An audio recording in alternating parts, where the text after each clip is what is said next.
ध्यानाभ्यास के लिए कृपया अपने नेत्रों को बंद कर लीजिए।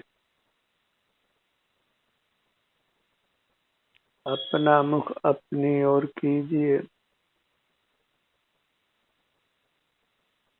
अपना सुख अपने में ही है, पर में नहीं है। अपना अनुभव करना है और पर पदार्थों का परहेज करना है।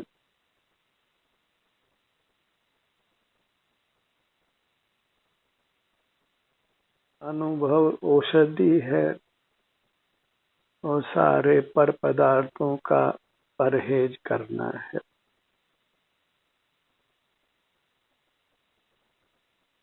मूर्त पदार्थों को नहीं जानना है, उनको उपयोग में नहीं लेना है।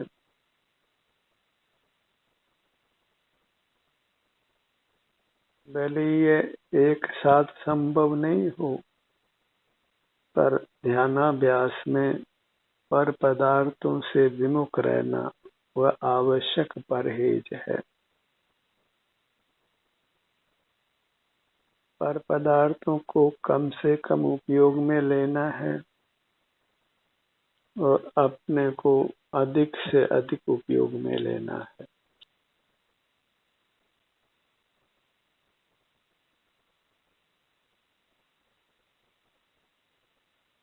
पर पदार्थों का ग्रहण करने का अभिप्राय हो तो फिर अपना अनुभव करना संभव नहीं होता है।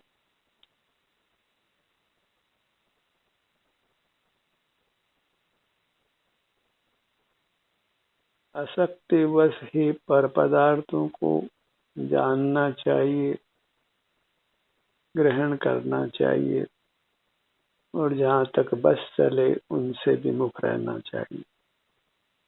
तभी हम स्वानुभव में गति कर सकते हैं, मोक्ष मार्ग में आगे बढ़ सकते हैं।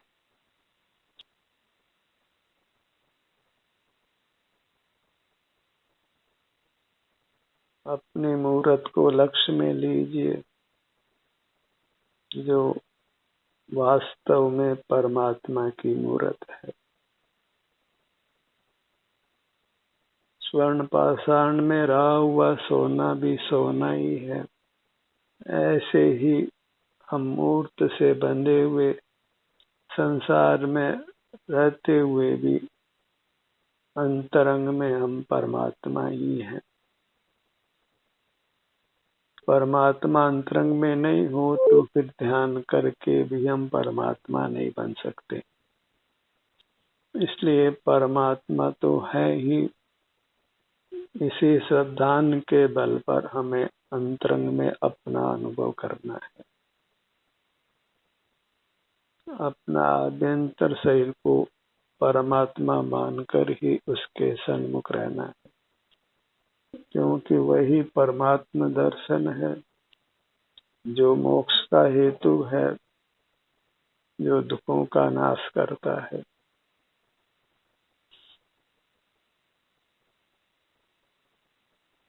अपनी मूर्त अकृत्रिम जिनबिंब है, अनादि से बनी हुई, अनंत काल तक रहने वाली। हमको अनंत काल तक रहना है।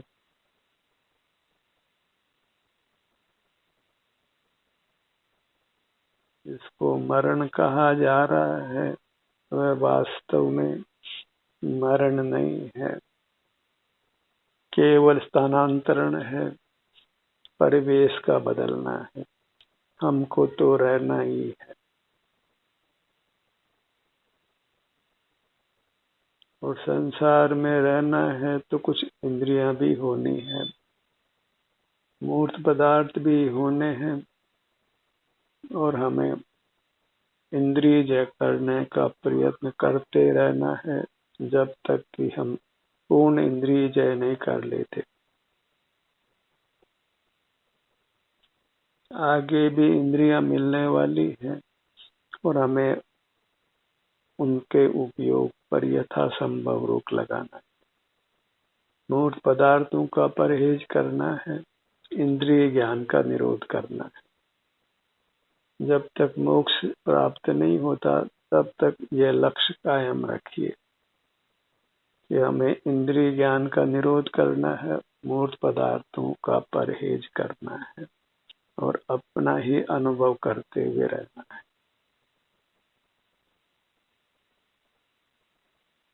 जब सिद्धांततः हम इससे सहमत होते हैं तो फिर हम रोचक भाव से, प्रीति से अंतर्मुख होते हैं और अपने प्रति भक्ति भाव रखते हैं। अपने को अंतरंग में परमात्मा ही मानते हैं।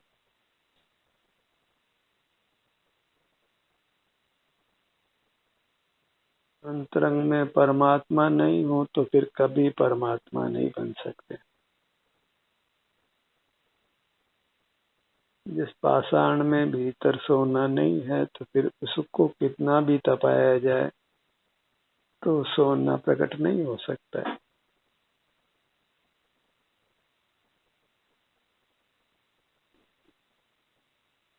जहाँ शारीरिक सुख दुख का अनुभव है वहाँ वह जीव परमात्मा है, क्योंकि जीव को ही शरीर में सुख दुख का अनुभव होता है और जिसको सुख दुख का अनुभव होता है वह सुख स्वभावी है और जो सुख स्वभावी है वह निश्चित ही परमात्मा है। परमात्मा भी सुख भोजी ही होते हैं। तो अपना मुख अपने सिर से पैरों तक रखिए। जैसी भी संवेदना मिलती है उसको स्वीकार करिए, उसका अनुभव कर ही संतुष्ट रहिए। तभी हम इंद्रिय ज्ञान से अपने आप को रोक सकते हैं, मूर्त पदार्थों का उपभोग कम कर सकते हैं।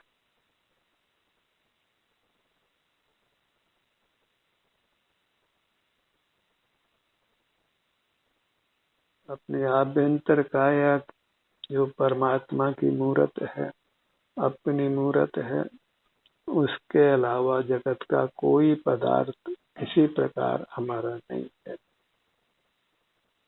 यही आकिंचन्य धर्म है कि अपने अमूर्त काया के अलावा न किंचन अपि मम, मेरा कुछ भी नहीं है। जब मेरा नहीं है तो फिर वह हमारे उपभोग का भी नहीं है। तो बाहर में कोई पदार्थ सेवन करने योग्य नहीं है, भोगने योग्य नहीं है, हमारे उपभोग के लिए नहीं है। ये बात सदा ही लक्ष्य में रखना चाहिए। भले ही वह आहार हो, वस्त्र हो, मकान हो, वाहन हो, वह वास्तव में भोगने योग्य नहीं है, सेवन करने योग्य नहीं, आश्रय करने योग्य नहीं है, विषय करने योग्य नहीं है। बाहर की दुनिया हमारी नहीं है तो उससे परिचय रखना योग्य नहीं। पर पदार्थों को विषय करना ही कुशील है और कुशील का दंड भोगना पड़ता है। इंद्रिय ज्ञान कुशील है, पांचों इंद्रियों का ज्ञान कुशील है। इंद्रिय ज्ञान के कारण ही जीव नाना दुखों को भोगता है। तो हमें अनुभव करना है अपना और इंद्रिय ज्ञान नहीं करना है। ऐसा अस्ति नास्ति मोक्ष मार्ग है।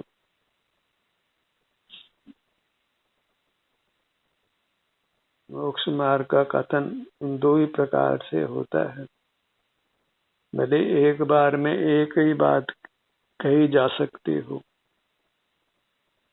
कि इंद्रिय ज्ञान नहीं करना है, इंद्रिय जय करना है, और दूसरी बात यह कि हमें अपना मुख अपनी ओर कर अपना अनुभव करना है।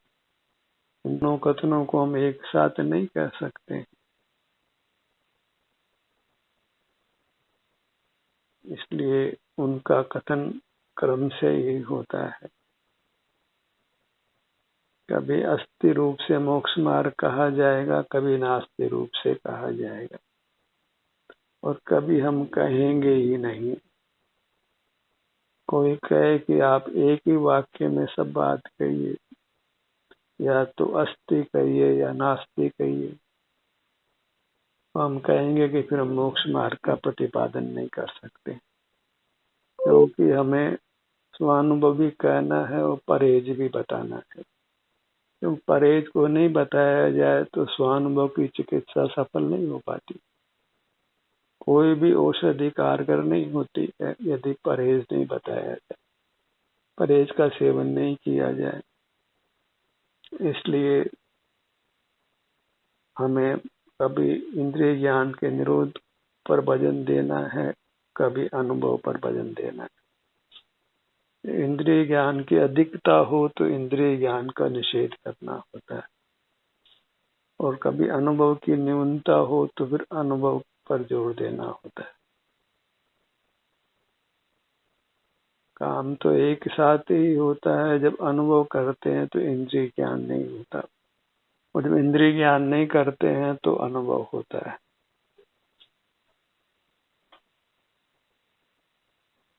अपनी मूरत ही आनंद की मूरत है। जितना समय भी हम इसके सन्मुख रह लेते हैं, उतना समय ही हम सच्चा जीवन जीते हैं, शील रूप जीवन जीते हैं। बाकी हम कुछ भी करते हो, भले परोपकार का काम ही करते हो, वह सब कुशील की श्रेणी में आता है। जहाँ बहिर्मुखता है वहाँ कुशील जानो।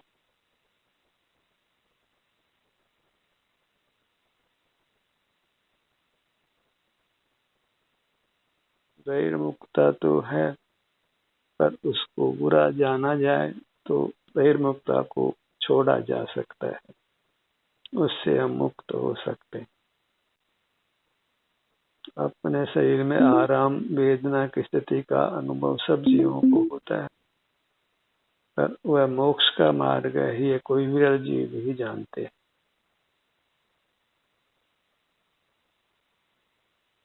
अपने शरीर के सुख दुख का अनुभव होना एक बात है और अनुभव करना दूसरी बात है। जब अनुभव यत्न पूर्वक करते हैं तो ही वास्तव में मोक्ष मार्ग बनता है। स्वतः ही उपयोग अपनी ओर आता है या किसी कारण से आता है, तो उससे मुक्ति के योग्य कर्मों का नाश होना संभव नहीं। मुक्ति के योग्य कर्मों का नाश तो तभी संभव है जब हम यत्न पूर्वक अपना उपयोग अपनी ओर लाते हैं।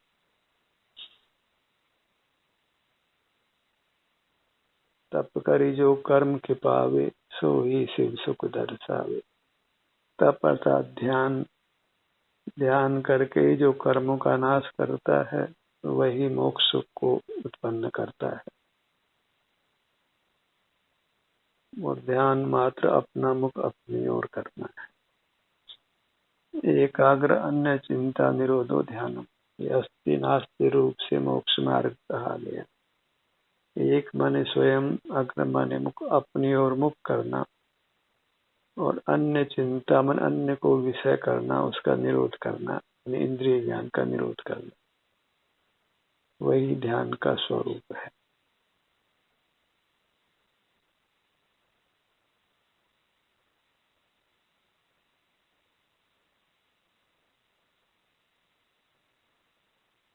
इस प्रकार भली प्रकार मोक्ष मार्ग का निर्णय करके फिर हमें पूरे यत्न से अपने सन्मुख रहना है।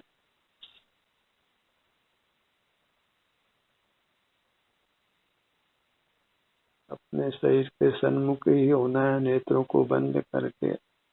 जो शरीर अनुभव में आता है वह अमूर्त शरीर है। फिर आप इसके भले किसी भी भाग में रहे,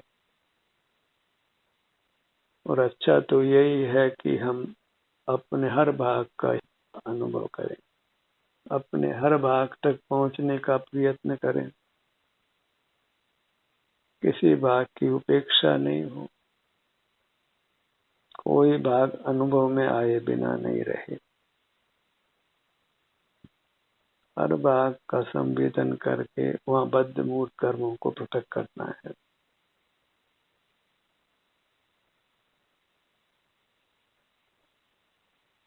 और इस काम को पूरी तरह संपादित करना है, अर्थात सतत अंतर्मुख हो जाना है। सकल कर्मों का क्षय कर परमात्म दशा को प्रकट कर लेना है। विकल्पों को विराम दीजिए। विकल्प अनुभव में बाधक होते हैं, जैसे इंद्रिय ज्ञान अनुभव में बाधक है, वैसे ही हमारे मानसिक विकल्प भी अनुभव में, ध्यान में बाधक है। कुछ पर पदार्थों का स्मरण करना, भूतकाल का स्मरण करना मस्तिष्क से, वह भी हमारे ध्यान में बाधक है।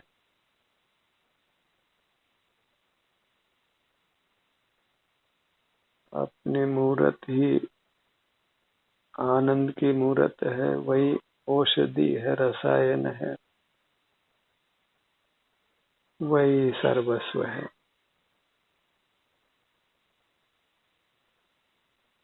और इसका अनुभव करते हुए हम अनंत काल तक सुख से रह सकते हैं।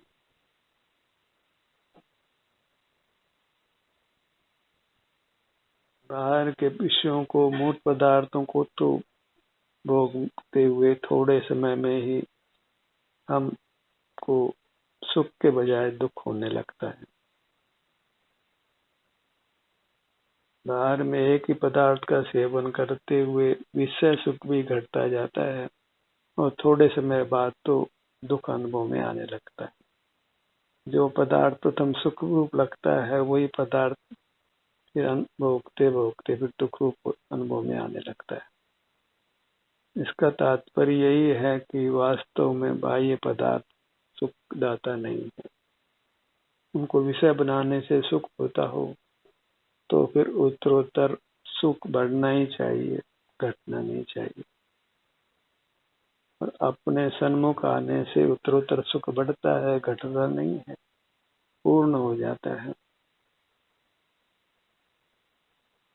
इसलिए अपना अनुभव करना ही मोक्ष मार्ग है और हम ही वास्तव में सुख स्वभावी हैं और हम ही अपने सन्मुख होकर अपने सुख को प्रकट करते हैं, अनुभव में लेते हैं। आपको अपनी प्रेरणा से ध्यान सत्र के दौरान अपना मुख अपनी ओर रखना है और इसमें आप ही का लाभ है। और जब अपनी प्रेरणा से इस काम को करते हैं तो उसमें आप स्वाधीन भी रहते हैं। और जो काम स्वाधीनता से कर लिया जाता है वह फिर हमारी आदत बन जाता है और उस आदत के बल पर फिर जीव परमात्मा हो जाता है। अपना मुखमंडल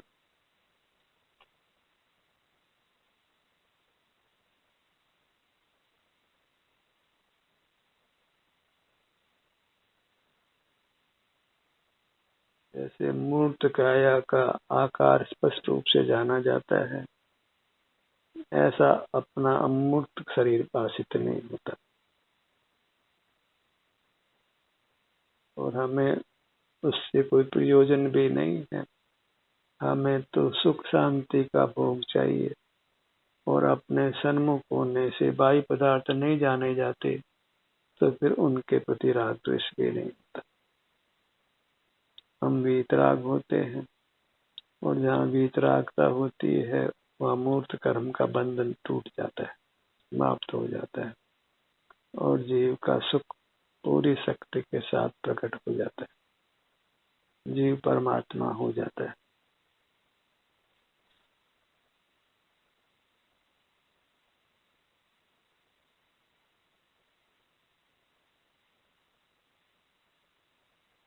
अपने प्रत्येक अंग को अनुभव में लेने का प्रयत्न कीजिए। बड़े अंगों को, छोटे अंगों को, ऊपर के भाग में, मध्य भाग में, नीचे के भाग में, अपना त्रिलोक इतना ही है। ऊपर का भाग ऊर्ध्वलोक, नीचे का भाग अधोलोक और बीच का भाग मध्यलोक। और इसी के सन्मुख रहकर इन 3 खंडों के अधिपति बने, त्रिखंडाधिपति बने। ऊपर का खंड, मध्य का खंड और नीचे का खंड। और इस प्रकार त्रिखंड के अधिपति होकर हम परमात्मा हो जाते हैं।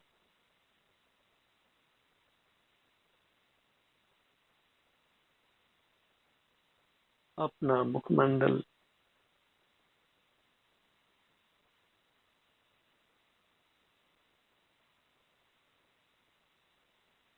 पांचों इंद्रियों को मुखमंडल के भाग में अनुभव में लीजिए।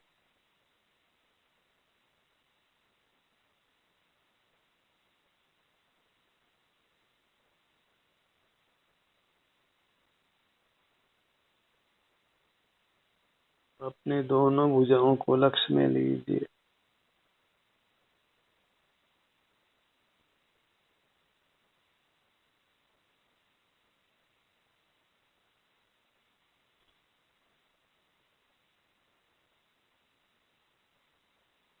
अपने दोनों पैरों के भाग पर आइए। अपनी अमूर्त काया को छोटे छोटे विभाग कर अनुभव में लीजिए। तभी हम इसके सर्व भागों का संवेदन करने में सफल होते हैं, कामयाब होते हैं।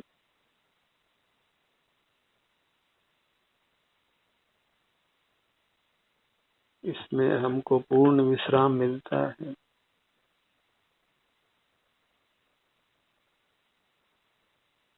और जीव का स्वभाव कुछ भी करना नहीं है। कोई भी जीव वास्तव में कुछ भी काम करना नहीं चाहता है, क्योंकि काम करने का उसका स्वभाव नहीं है। उसका स्वभाव केवल अपने आनंद को भोगना है।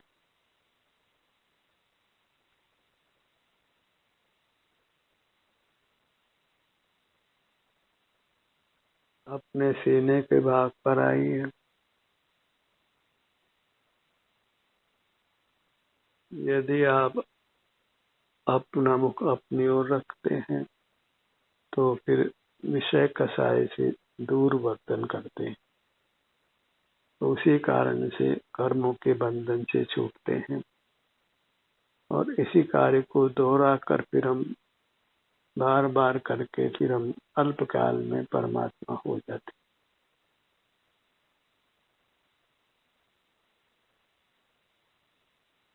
सीने का भाग, पेट का भाग, पीठ का भाग,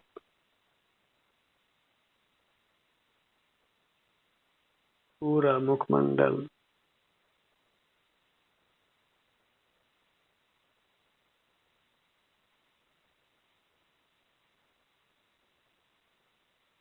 कम से कम एक इंद्रिय सब जीवों को मिलती है। स्पर्शन इंद्रिय सब जीवों को मिलती है।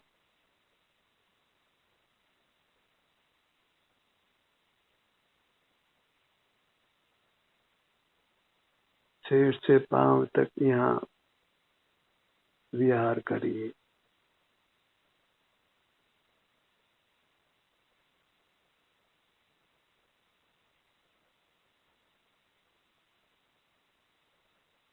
नख से सिर तक की बात सुनने में ही आनंद होना चाहिए। आपाद मस्तक शब्द सुनकर ही आनंद होना चाहिए, क्योंकि नख से सिर तक आनंद भरा हुआ है।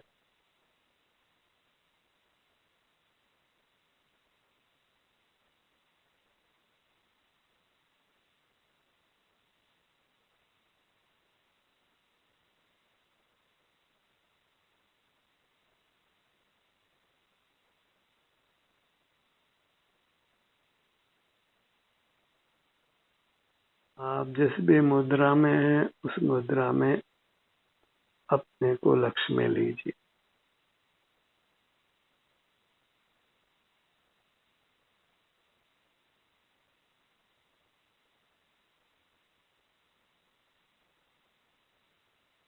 ध्यान के प्रयोजन से किसी भी आसन में रहिए, नेत्रों को बंद रखना है, अपने मूर्त के सन्मुख रहना है। जैसे भी संवेदना मिलती है उसका अनुभव करना है।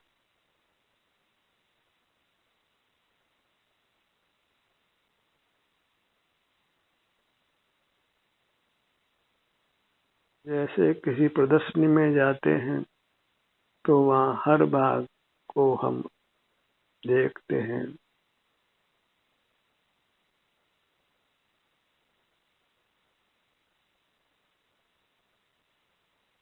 हमें अपने मूर्त के हर भाग तक जाना है, हर भाग तक अपने उपयोग को ले जाना है।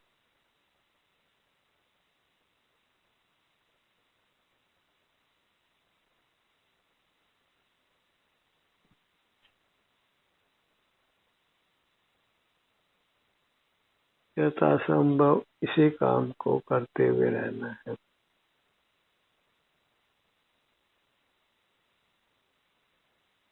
ध्यानाभ्यास का ये सत्र यहीं समाप्त होता है। आपकी सहभागिता के लिए धन्यवाद।